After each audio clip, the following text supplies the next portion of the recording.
I went on local radio yesterday just to talk about mental health, my book, and adoption, things like that. And while I was on, I was talking about anxiety and how much of it I had to deal with, and how I use certain tools in CBT, cognitive behavioral therapy, to get around my anxiety problems, worry problems.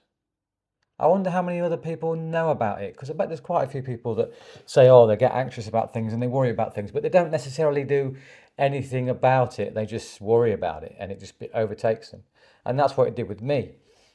But one of the things I learned was how to use the worry tree. Maybe I'm preaching to the converted, maybe not. I don't know. So if you don't know what it is basically like a flowchart. And what you do is you put things that you've noticed in this flowchart. It can be in your head or it can be on paper. It works if you do it on paper a little bit to start with, but I can do it in my head now. And it's when you notice the worry or the anxiety. Sometimes if it's anxiety, it's more difficult to follow because you're dealing with the emotional responses to something practical often, or something you've made up, but it's something in your mind, a thought, a negative response, and you get physical symptoms from it. So sometimes it takes a little bit of sorting out. But once you've noticed it, have a think about what that worry is. What exactly is it that I'm concerned about? And then think, what can you do about it? And if I could be bothered, I'd have done little diagrams on here, but I haven't. I'm just going to do it like this. And if you can do something about it, what can you do? If you can't do anything about it, it's either not a problem and it's just something that you've invented, which is not uncommon, in which case you can give it less power and you can forget about it. And it makes getting over the anxiety easier. But if you can do something about it, what can you do? Can you do something now? If you can't do it straight away, can you do anything to start the process off?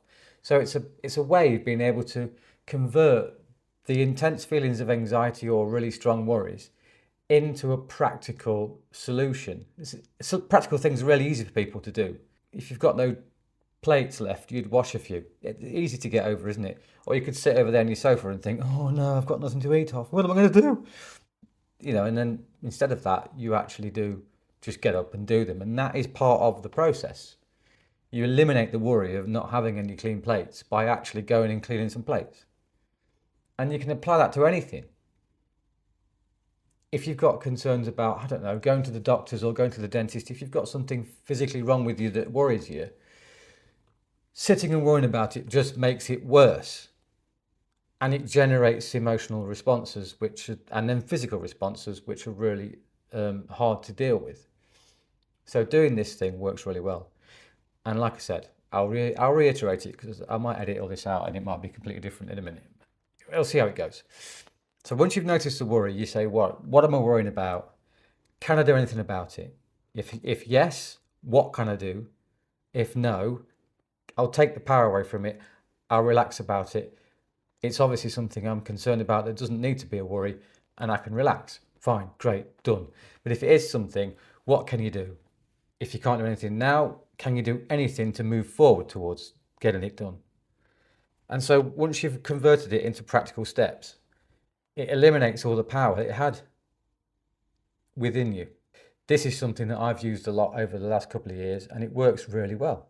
Like I said, write it down if you need to, but if you don't need to, do it in your head. It can take seconds. It sounds like a long process, but it's really not.